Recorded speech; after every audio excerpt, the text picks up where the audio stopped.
The morning my family doctor sat across from me with that particular look on her face, the one that means she's choosing her words very carefully, I already knew something was terribly wrong. The test results were spread across her desk, and her pen kept tapping against the paper in a nervous rhythm she probably wasn't even aware of. "Margaret," she said, "your blood work is showing some patterns we need to take seriously." I was 68 years old, sitting in a clinic in Oakville, Ontario, wearing the same cardigan I'd worn to my husband Gerald's funeral 8 months earlier because I couldn't seem to make myself buy anything new. My hands were folded in my lap, and I noticed they were trembling slightly. I'd been telling myself it was the cold. November in Ontario will do that to you. But deep down I knew it wasn't the cold. It had started in September. Small things at first. The kind of things you wave away when you're a woman of a certain age who has just lost her husband of 41 years and moved her son and daughter-in-law into her home to help with the grief and the bills and the loneliness. I was tired all the time. Not the grief tired I'd grown used to, which was heavy and hollow, but a different kind of tired. A physical exhaustion that sat in my bones like wet cement. Then came the headaches, then the nausea. Then the mornings I couldn't get out of bed until 10 o'clock, which was something I had never done in my entire adult life. I was a woman who had taught elementary school for 32 years. I had never once slept past 7. My son Daniel had moved back in mid-August, 6 weeks after Gerald passed. He'd suggested it himself, which touched me deeply at the time. He and his wife Christine had been renting a condo in Mississauga, and Daniel said it didn't make sense for me to be rattling around alone in a 4-bedroom house in Oakville while they were paying rent they could barely afford. He was 37. Christine was 34. They'd been married 4 years. I had always found her a little difficult to read, but I told myself that was just my own bias. She was quiet where I was talkative, careful where I was open, and I knew that didn't make her a bad person. It just made us different. Those first few weeks I was grateful for the company. The house had been so quiet without Gerald. Daniel would come down in the mornings before work, and we'd have coffee together at the kitchen table, and sometimes it almost felt normal. Christine worked from home, doing something with marketing that I never entirely understood, and she'd often have my breakfast ready when I came downstairs. She was thoughtful that way, or so I believed. By October, I was starting to worry about myself. I'd gone to see Dr. Patel in early October, and she'd run some basic blood work, and when everything came back within normal ranges, we'd both attributed my symptoms to grief and the stress of major life change. I went home with a pamphlet about bereavement support groups and a gentle suggestion to eat regularly and get some fresh air. I tried. I really did. But by November, the trembling had started, and I'd developed a persistent cough that wouldn't quit, and I'd lost 11 pounds without trying, and there was a session with Dr. Patel that changed everything. "We're going to run a broader panel this time," she said. "Liver function, kidney function, heavy metal screening, just to rule things out." I remember nodding and thinking she was being thorough. I did not think, not for a single moment, that she was being necessary. The results came back in 9 days. I was sitting in her office again, same cardigan, same chair, watching her tap that pen against the paper, when she told me, "Your arsenic levels, Margaret, they're elevated, significantly elevated." The room went very quiet. Not actually quiet, I could hear the heating vent humming and someone coughing in the waiting room, but quiet inside my own head. The way things go quiet when your brain is deciding whether to accept what it's just been told. "Arsenic," I repeated. "Yes. The levels we're seeing are consistent with repeated low-dose exposure over a period of weeks to months. This is not environmental. This is not dietary, not at these levels. We need to talk about what you've been eating and drinking, and we need to talk about your living situation." I drove home on autopilot. I sat in my driveway for 20 minutes before I went inside. And as I sat there, staring at the garage door that Gerald had painted heritage green the summer before he got sick, I ran through the only list that mattered: who had access to my food. Daniel left for work at 7:30 every morning and didn't come home until after 6. He often worked Saturdays. During the week, from the time he left until the time he came home, it was me and Christine in that house. Christine, who worked from home. Christine, who had started making my breakfast in September, who brewed my tea every morning without being asked, who had taken it upon herself to prepare my evening glass of warm milk because she'd read it helped with sleep. Christine, who stood to inherit, along with Daniel, whatever remained of the house and Gerald's pension, and my own modest RRSP when I was gone. I want to be careful here, because even as I sat in that driveway, I told myself I could be wrong. I told myself there were other explanations. But there is something that happens when you are a 68-year-old woman who has spent 32 years watching children, really watching them, learning to read the small signals that tell you what's actually going on beneath the surface. There is a knowing that settles in. And what settled in me, sitting in that driveway in November, was cold and heavy and absolutely certain. I did not go inside right away.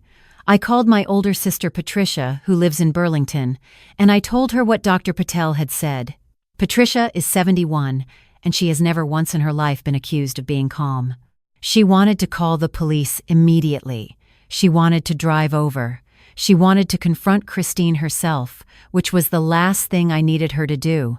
"Patty," I said, "listen to me. If I'm right, and I tip them off, everything disappears. I need to be sure. I need proof." There was a long silence on the line. Then she said, "What do you need?" I didn't sleep that night. I lay in my bed and listened to the house settle around me and thought about all the mornings I'd sat at my own kitchen table and drunk tea that someone else had made for me. I thought about how easy it is to love someone's helpfulness without asking yourself why they're being helpful. The next morning, I told Christine I wasn't feeling well enough to come downstairs for breakfast. I watched through the slightly open bedroom door as she came upstairs with my tea and set it on the nightstand with a small, kind smile. After she left, I poured it down the bathroom sink.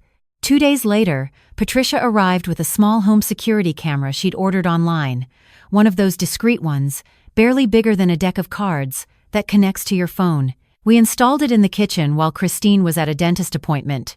It was positioned to cover the counter near the stove, the kettle, and the section of cupboards where the mugs and the tea things were kept. Patricia had watched 3 YouTube tutorials, and she was insufferably proud of herself for setting it up. "Now we wait," I told her. "I hate waiting," she said. "I know," I said, "so do I." What I was not prepared for was how ordinary it would look. I watched the footage on my phone from my bedroom. The first morning, I watched Christine come into the kitchen at 7:45 after Daniel had left for work. She moved around the space efficiently, the way she always did. She put the kettle on. She got a mug from the cabinet. She opened the small wooden box where I kept my tea bags and took one out. And then she went to the pantry. She was in there for less than a minute. When she came back, she had nothing visible in her hands.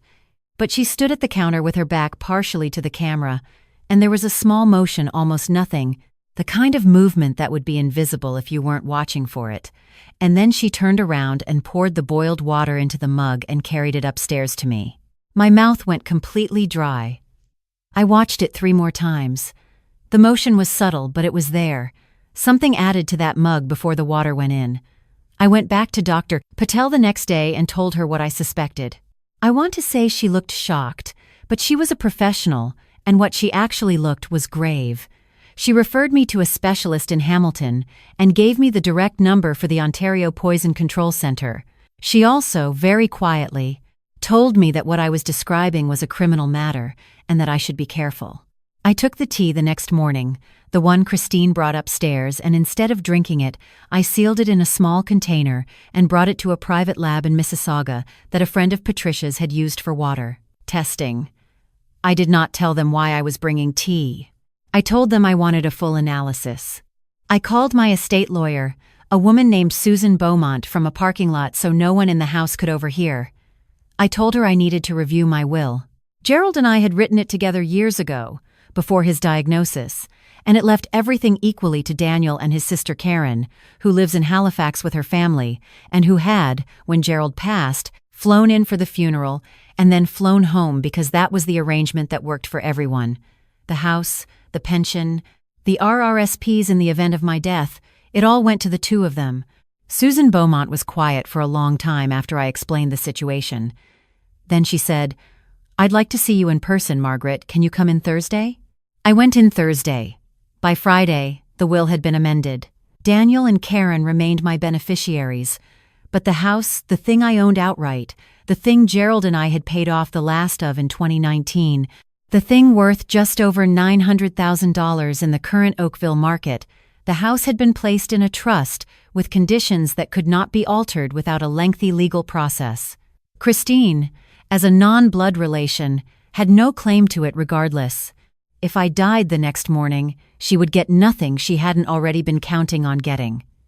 I felt something shift in me when I walked out of Susan Beaumont's office, a steadiness. Like I had moved something precious out of reach. The lab results came back 11 days later. Arsenic, detected in the tea sample at levels consistent with deliberate addition. I did not feel vindicated. I want to be honest about that. I felt like someone had taken all the air out of the world and I was just standing there in the vacuum, waiting to remember how to breathe. Because this was my son's wife. This was a woman who had sat across from me at Christmas dinner and laughed at Gerald's terrible jokes and given me a cashmere scarf for my birthday last year. And she had been poisoning me. I took everything to the Halton Regional Police that same afternoon. Lab results, camera footage, Dr. Patel's medical records. The officer who took my statement was a woman about my daughter-in-law's age, and she was incredibly careful with me, which I appreciated and also found slightly unbearable, because careful means she understood exactly how serious this was. They asked me not to change my behavior at home while they moved forward, 2 of the longest weeks of my life. I kept pouring the tea down the sink. I kept coming downstairs for breakfast and thanking Christine for making it and then finding reasons not to eat it. I got very good at feeding things to the kitchen compost when no one was looking. I lost another 3 pounds, mostly because I was living on granola bars from the box I kept hidden in my bedroom closet, and the meals Patricia would bring in her enormous tote bag under the guise of visiting her sister. Daniel noticed I wasn't eating much. He mentioned it twice. I told him the new medication Dr. Patel had me on was affecting my appetite, which was true enough. I have thought many times about what Daniel knew. I've turned it over in my mind every which way, and I believe I have to believe. Because the alternative is something I can't fully face that he didn't know. That he genuinely believed his mother was simply grieving and aging and fading the way people do. That Christine had told him nothing. That she had done this alone, with the particular coldness of someone who had calculated the risk and decided it was acceptable. I was his mother. She had calculated that my death was acceptable. The police arrested Christine on a Thursday morning, 3 weeks after I'd filed my report. Daniel called me from the driveway of the house, barely coherent, because he'd watched them take her out the front door.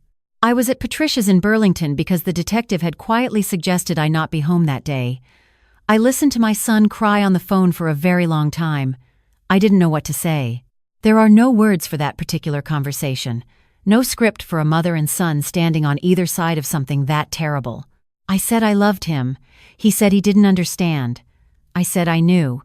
We stayed on the phone together in silence for a while after that, which was the most honest thing either of us could manage.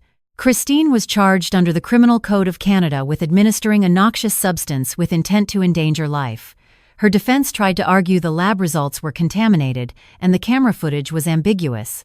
The pantry visit, her lawyer said, meant nothing. She could have been getting anything.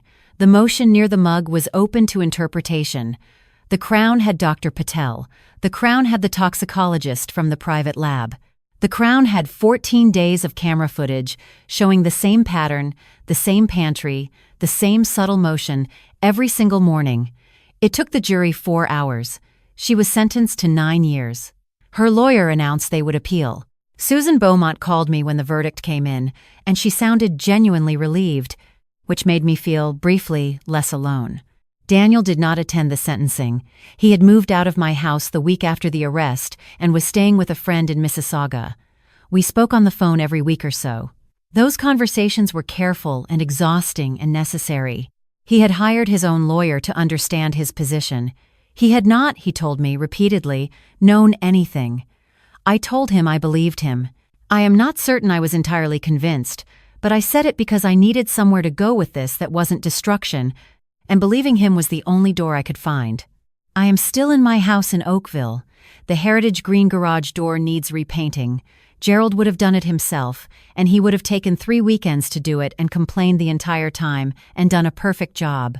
I have been sleeping better since the spring. My arsenic levels, Dr. Patel tells me, are trending back toward normal with the chelation treatment and the time and the fact that I have stopped being poisoned. I go to a support group on Wednesday evenings now, at a community center in Hamilton. It's for survivors of elder abuse, financial, physical, all kinds. I was resistant when Dr. Patel first suggested it, because I've never been someone who talks about her business in rooms full of strangers. But I went once, and then again, and what I found there was not pity, which I couldn't have tolerated, but recognition. The particular nod of someone who understands exactly what it means to discover that your trust was weaponized against you by someone sitting at your own dinner table. There is something I want to say to anyone watching this who might recognize something in this story, any detail, any small shift in a family member's health that doesn't quite add up, any pattern that feels wrong even if you can't name it yet. Please take it seriously. Please trust your body and your instincts and the people in your life who love you without an agenda. Go to your doctor, ask for the tests, know what's in your will, and talk to a lawyer if you have any concerns about who has access to your finances. In Canada, you can contact your local adult protective services or call the Seniors Safety Line at any time. In Ontario, that number is 1-866-299-1011. These resources exist because this is not rare. I wish it were. It is not. I am 68 years old and I am still here, which is more than someone was banking on. The house is mine. The heritage green door needs painting. Gerald's roses in the backyard are already starting to come back despite the winter, because good things sometimes survive the things that try to kill them. I intend to as well.